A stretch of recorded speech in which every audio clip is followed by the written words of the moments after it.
And Samuel's words went out to all the people of Israel. The Philistines captured the ark. At that time Israel was at war with the Philistines. The Israelite army was camped near Ebenezer, and the Philistines were at Aphek. The Philistines attacked and defeated the army of Israel, killing 4,000 men. After the battle was over, the troops retreated to their camp, and the elders of Israel asked, "Why did the Lord allow us to be defeated by the Philistines?" Then they said, "Let's bring the ark of the covenant of the Lord from Shiloh. If we carry it into battle with us, it will save us from our enemies." So they sent men to Shiloh to bring the ark of the covenant of the Lord of heaven's armies, who is enthroned between the cherubim. Hophni and Phinehas, the sons of Eli, were also there with the ark of the covenant of God. When all the Israelites saw the ark of the covenant of the Lord coming into the camp, their shout of joy was so loud it made the ground shake. "What's going on?" the Philistines asked. "What's all the shouting about in the Hebrew camp?" When they were told it was because the ark of the Lord had arrived, they panicked. "The gods have come into their camp," they cried. "This is a disaster. We have never had to face anything like this before.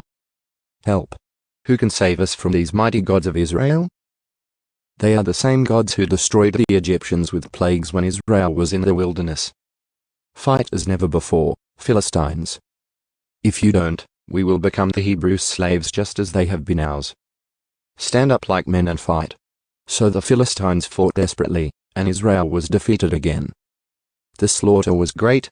30,000 Israelite soldiers died that day. The survivors turned and fled to their tents.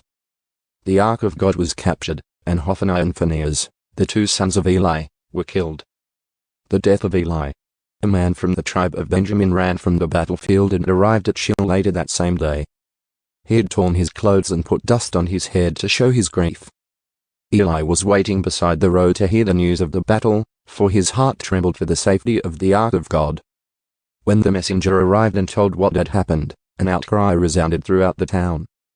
"What is all the noise about?" Eli asked. The messenger rushed over to Eli, who was 98 years old and blind.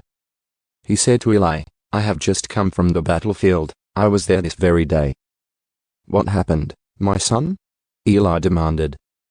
"Israel has been defeated by the Philistines," the messenger replied. "The people have been slaughtered, and your two sons, Hophni and Phinehas, were also killed. And the ark of God has been captured." When the messenger mentioned what had happened to the ark of God, Eli fell backward from his seat beside the gate. He broke his neck and died, for he was old and overweight. He had been Israel's judge for 40 years. Eli's daughter-in-law, the wife of Phinehas, was pregnant and near her time of delivery. When she heard that the ark of God had been captured and that her father-in-law and husband were dead, she went into labor and gave birth. She died in childbirth, but before she passed away the midwives tried to encourage her. "Don't be afraid," they said. "You have a baby boy." But she did not answer or pay attention to them. She named the child Ichabod, which means "Where is the glory?" For she said, "Israel's glory is gone." She named him this because the ark of God had been captured and because her father-in-law and husband were dead. Then she said, "The glory has departed from Israel, for the ark of God has been captured."